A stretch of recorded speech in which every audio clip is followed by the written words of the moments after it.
આ કુતિયાણા તાલુકાનું માંડવા ગામ એમની મુખ્ય બજાર છે અને મુખ્ય બજારે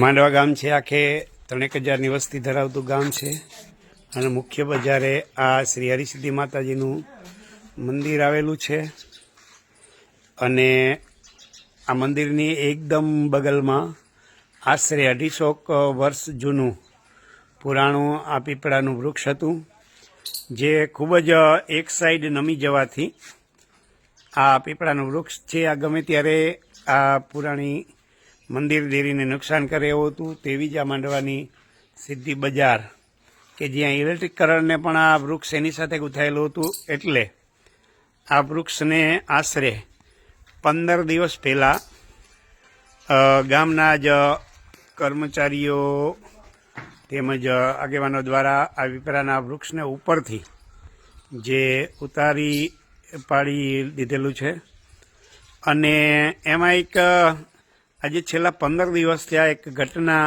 સામે આવી છે કે જે આ પીપળાના વૃક્ષને ઉપરથી કાપ્યું જેનું થડ હાલ જીવંત છે પણ આ થડમાંથી છેલ્લા 15 દિવસ થયા આ રીતે પાણી ટપકતું જોવા મળે છે જે ઘણી બધી માત્રામાં એટલે કે રોજની 2-3 બાલટીઓ ભરાય એટલું પાણી છે. તો આની અંદરથી જો આ પદ્ધતિથી પાણી પડવાનું સતત આજે છેલ્લા 15 દિવસથી ચાલુ છે અને ધાર્મિક લોકો છે એ ધાર્મિક દ્રષ્ટિથી એક અલૌકિક પદ્ધતિથી વિચારે છે પણ વૈજ્ઞાનિક દ્રષ્ટિએ જોઈએ તો પીપળો વૃક્ષ છે એ દિવસ દરમિયાન વધુમાં વધુ ઓક્સિજન મેળવતું વૃક્ષ છે જે આપણા વેદ પુરાણોમાં પણ પીપળ વૃક્ષને શુભ માનવામાં આવે છે.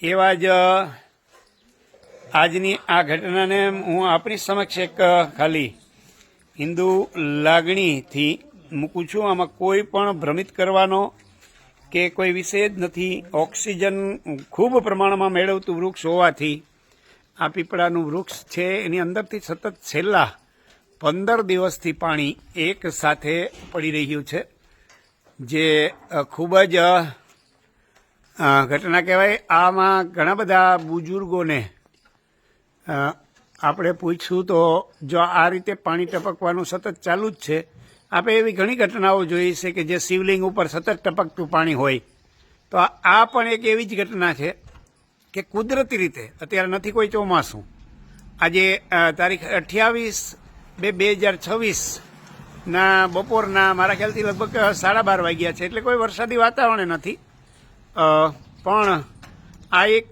કુદરતી ઘટના છે કે જે આ પીપળાના વૃક્ષને પોષણ આપતું મૂળ સુધીનું પાણી છે જે ડાળીઓ કપાવવાથી આજે પણ અવિરત રહે છે.